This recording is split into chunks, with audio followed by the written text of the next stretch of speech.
दोस्तों नमस्कार। मैं एडवोकेट महंत पटेल और आज हम बात कर रहे हैं एक ऐसे विषय पर जो ही बहुत ही ज़्यादा विचित्र एवं पेचीदा है, क्योंकि आज हम बात कर रहे हैं ईडब्ल्यूएस आरक्षण पर कि ईडब्ल्यूएस आरक्षण कब दिया गया और किस सरकार में इसे दिया गया और कितना सही ठहराया गया। तो ईडब्ल्यूएस आरक्षण जब दिया गया तो उस समय पे SC ST OBC के आरक्षण का विरोध चल रहा था कि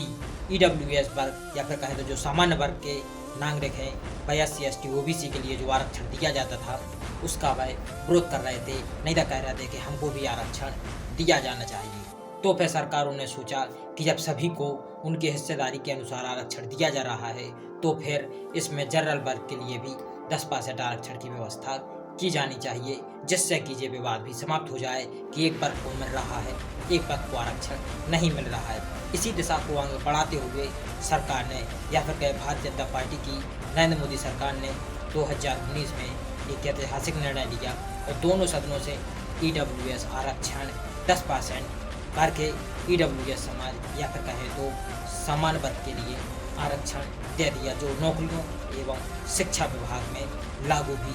हो गया कि अब 10% आरक्षण समान वर्ग के लिए भी जो कमज़ोर रूप से आर्थिक रूप से कमज़ोर हैं उनको जो आरक्षण की व्यवस्था या लाभ दिया जाएगा। इसी को आगे बढ़ाते हुए सुप्रीम कोर्ट ने भी 2022 में एक ऐतिहासिक निर्णय लिया। 5 बेंच में 3 की सहमति 2 की असहमति जजों के आधार पर कि ईडब्ल्यूएस का आरक्षण 10% लागू रहना चाहिए। तभी से पूरे देश में 10% आरक्षण समान वर्ग के लिए खुल गया, जो गेट लगा हुआ था, जिससे कि जो समान वर्ग में गरीब, मजदूर, किसान इत्यादि नागरिक हैं उनको भी सरकारी सेवाओं में मौका मिल सके और समान वर्ग भी ऊपर आ सके। इसी दिशा को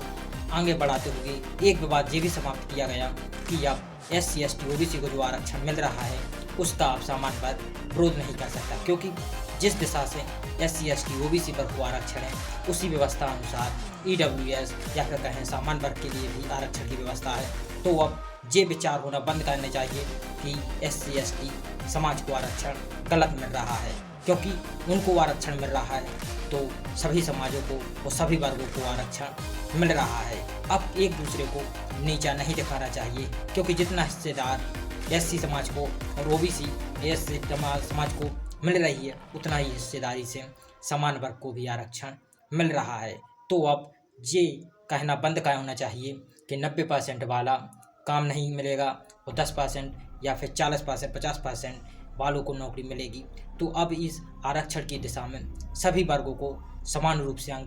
लाने की अनुमति मिल चुकी है, क्योंकि समान वर्ग का चाहे बच्चा हो वह भी आरक्षण से नौकरी प्राप्त करता है और SC समाज का भी आरक्षण से नौकरी प्राप्त करता है, OBC समाज का भी आरक्षण से नौकरी प्राप्त करता है। तो अब नौकरियां प्राप्त करने में चारों वर्गों की हिस्सेदारी समान हो चुकी है, ना कोई नीचे है ना आप कोई ऊपर है। अब अगर ये एक दूसरे समाज के आरक्षण का विरोध करना है तो फिर ये अपने पैर पर कुल्हाड़ी मारना है, या तो दूसरे समाज का विरोध तब कीजिए जब अपने समाज का आरक्षण बंद कीजिए, तभी दूसरे पर उंगली उठाने में मज़ा आता है और अच्छा लगता है। क्योंकि आप अपनी तरफ हिसाब कर देखिए कि हमको भी मिल रहा है, उसको भी मिल रहा है और सभी को मिल रहा है, तो अब आरक्षण की व्यवस्था सही है। जितना सही था उतना सभी को मिल रहा है। अब इसमें किसी को भी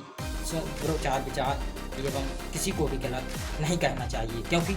जो सरकार ने अब आरक्षण दिया है वह संविधान में संशोधन करके दिया है, ना तो अब इसकी संख्या बढ़ सकती है। अगर किसी भी वर्ग को आरक्षण कम है तो अब जनसंख्या के अनुसार OBC समाज को बस आरक्षण कम मिल रहा है, क्योंकि उनकी संख्या ज़्यादा है। OBC वर्ग में जितनी ज़्यादा जातियाँ आती हैं उतनी तीनों समाजों की जुड़कर भी जातियाँ अगर कहीं जाएँ तब नहीं होती हैं,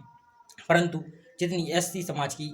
जनसंख्या है उतना उनको आरक्षण दिया जाता, जितना ST समाज की जनसंख्या है उतना उनको भी आरक्षण दिया जाता, और जितने जनरल वर्ग की भी जनसंख्या है उतना उनको भी आरक्षण दिया जाता। परंतु OBC समाज को 50% हिस्सेदारी होने के बावजूद भी 27% आरक्षण दिया जाता है, जो अगर इस हिसाब से कहें तो OBC समाज के ऊपर अन्याय हो रहा है, क्योंकि जितनी उनकी संख्या है उतना उनको लाभ नहीं मिल पाता है और जितनी जिसकी संख्या नहीं है उनको उससे भी ज़्यादा लाभ मिल पाता है। तो अब एक दूसरे के आरक्षण पर प्रश्न चिन्ह खड़ा करना बंद होना चाहिए और सभी को अपने अपने आरक्षण में संतुष्ट रहना चाहिए और सरकार को आगे कोई कार्यवाही करने दीजिए। जातिगत भेदभाव को समाप्त करना चाहिए। धन्यवाद।